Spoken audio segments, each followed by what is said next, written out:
वंदना वंदना वंदना वंदना वंदना वंदना मेली खूब राजा वंदना वंदना मेली खूब राजा वंदना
बाबाच्या वडिलाचे काय नाव होते माहित नाही बेटा.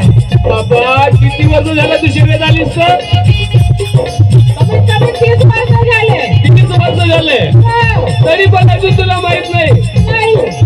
अरे राम अजित पटेल होतं नाव. हो का बेटा. हो आणि आईचे नाव काही माहित नाही. काही माहित नाही. आईचे नाव कुबेरा होते. हो का.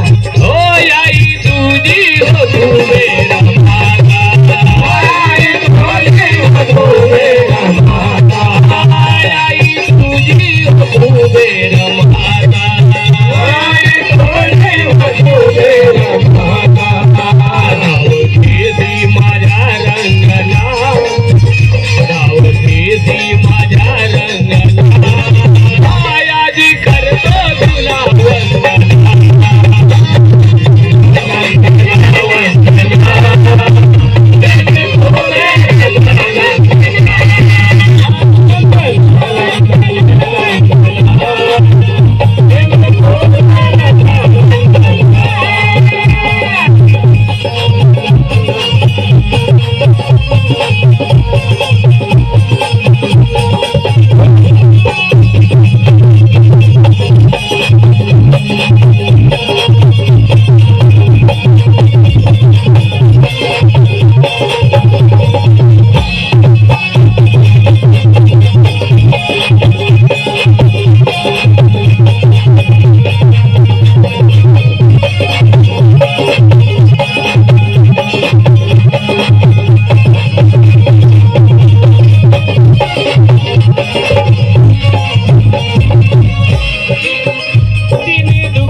अशी माता ठेवून तिन्ही दुखितांचा आहे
जीवा लोळे चरणा सात जीवा लोळे चरणा यादी करतो तुला वंदना